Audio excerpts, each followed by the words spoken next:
Members of Parliament, Prime Minister and Ministers, Your Excellencies, distinguished guests, ladies and gentlemen, welcome to this unique occasion at the Swedish Parliament, the Riksdag. I would also like to extend a special welcome to His Excellency, the Ambassador of Ukraine.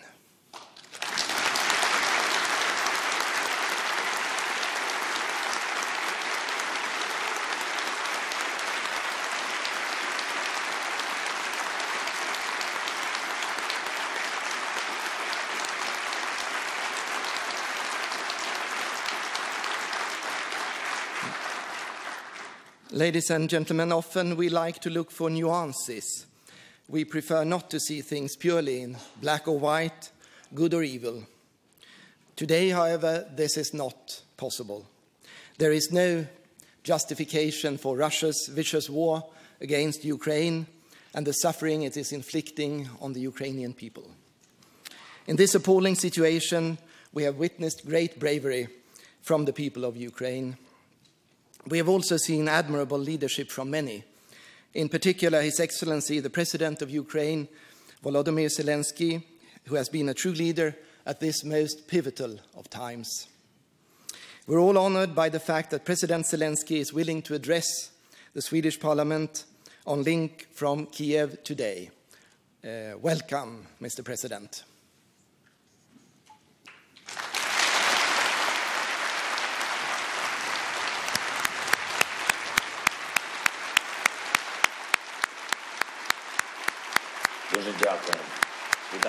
Thank you very much. I would like to welcome you. Mr. Speaker, it is my honor and to have this opportunity to address you. I would like to also welcome the Prime Minister, members of the Parliament of the Riksdag, and members of the government. The blue and yellow flag now is probably the most popular in the world right now because this is the flag associated with freedom to people in different continents and different countries. The blue and yellow colors are not only colors of Ukraine, these are also colors of Sweden. And obviously this is not just a mere coincidence, this is destiny because we stand together for freedom, for the peaceful life, for the dignity of every human being, for justice and a careful attitude to the world we live in. This is why it is only logical that Sweden is among the countries who extends the biggest support to Ukraine. I'm very grateful to you for this. This has been a month now since the beginning of the biggest test, a full-fledged war that was started by Russia against our country. There has never been a black month of this magnitude since the Second World War, such destructions and such war crimes. The list of dead people is counted in thousands. Dozens of communities and cities have been destroyed. The Russian military doesn't differentiate between the military targets and civilian targets. They destroy the housing blocks, houses, hospitals. They even shell kindergartens from the rocket artillery. They have destroyed hundreds of educational facilities and more than 200 schools. Russian army was bombarding universities. You can imagine, they are destroying any infrastructure which is a life-supporting infrastructure. The warehouses with food, with medication, they've captured 2 nuclear power plants. This is the second time now they have hit a chemical production site. They've used today the phosphorus bombs. Adults and children died. Why is Russia doing this? Why is this terror against us? Why do they need to subdue the nation to make a slave of the neighboring country? Ladies and gentlemen, Swedish people, the current Europe, which became peaceful for so many years, is built on a very clear principles. There cannot be any forceful revision of the borders. Any nation has the right to choose their future without coercion, without dictatorship. Based on these two principles, we have had an unprecedented era of cooperation, of peace and confidence. We had it before, and the Russian leadership decided that they can move things in time, as if they can cancel the 21st century reality, as if they can act like they did in the times of the totalitarian ideologies. If Ukraine wouldn't endure and protect ourselves, it would mean that all that reality was lost. Everything that we value, everything that your people value, everything that people of any country, free country value, it would mean that all neighbors of Russia are in danger from now on. It would mean that you were in danger because it's only the sea which divides you and this aggressive policy. And Russian propagandists already discuss on air of their TV broadcasters on how Russia will occupy your Gotland island and how they will control it for decades. They're showing this on TV to Russians on the map. They're showing the directions of the advance of the Russian army. Why? Well, because they think it would be comfortable to put anti-air defense system and the base there to cover the advance on the Baltic states. Russia went to war against Ukraine because they want to advance further in Europe. They want to destroy freedom in Europe. This is a fundamental challenge for the European security and defense system. Please look at what Russian army is already doing in our country.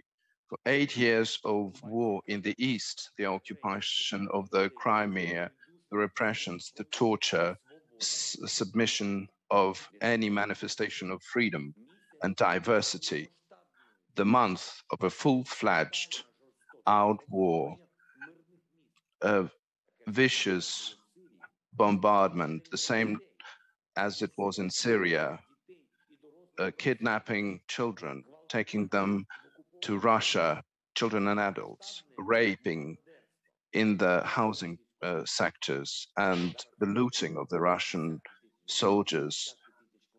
Dozens of thousands of houses and apartments have been destroyed. We've had already 10 million displaced and 3 million already on the territory of the European Union. I don't want to call these Ukrainians refugees because I know they will come back as soon as Russia will go away from our land. Right after the peace will come back to our country. Ladies and gentlemen, the Swedish nation was one of the first to come with assistance to Ukraine. Your assistance is absolutely sincere. It's based on the values, based on our love to freedom, based on the symbols of the yellow and blue. Everyone knows what Sweden is aspiring to. The whole month has seen what Ukraine is willing to do. We are together in our anti-war coalition, and we need to do our best to make sure that Russia seeks peace. It was a historic decision by Sweden to provide Ukraine the necessary armament. We are grateful for this, for your reasonable approach, for your perspective. Sweden is supporting sanctions, the policy without which there will be no peace, because there's no other language than efficient sanctions that Russian leadership can understand. But for peace to come faster, the sanction packages have to be approved on the weekly basis. No barrel of Russian oil, no vessels of Russia in your ports, no euro taxes of your companies to Russian budget. Their war machine has to be cut off from the means of existence. The conscious actions of Russian army in destroying civilians, destroying our cities, should have a response, principal response from all European countries, the response of the free world. And that has become already one of the attributes of Russian army. So completely destroyed cities, killing of civilians, phosphorus bombs.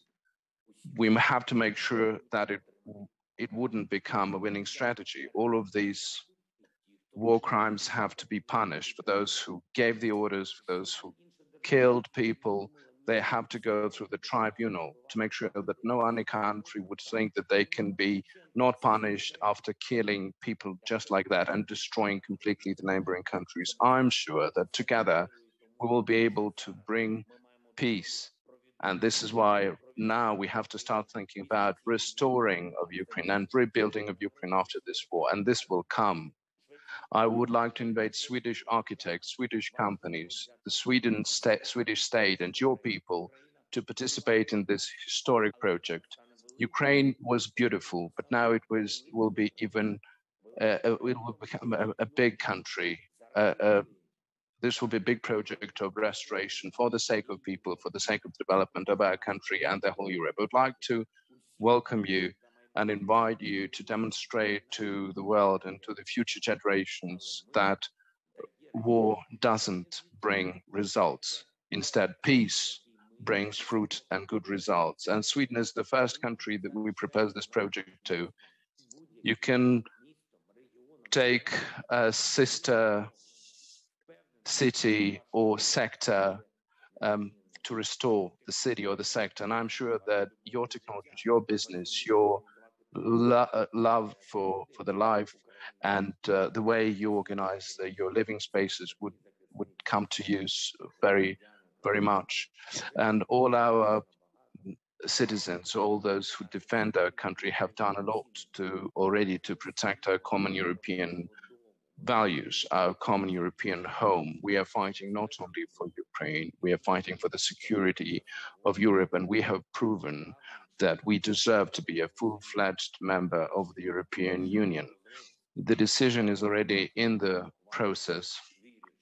This is time to approve that decision, and I'm sure that in this you will also support us. Thank you, and thank you, Sweden. Slava Ukraini, glory to Ukraine.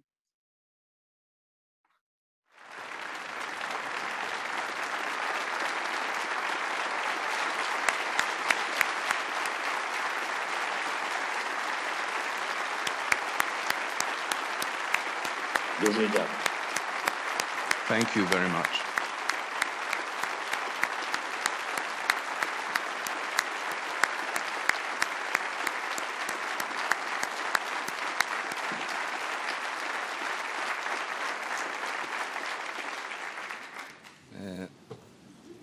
Well, thank you, Mr. President, for your sincere and important words and for taking the time to address us in the midst of the ongoing war. Thank you also for your leadership at this crucial time. I can assure you that the support for Ukraine is strong in this chamber. Our Parliament has previously decided, as you mentioned, on extensive support to Ukraine and will unanimously vote in favour of further support later today, including weapons that we hope will help you defend your country and, in the longer term, the European security order. We stand with you in this struggle because freedom matters, peace matters, Ukraine matters. Thank you.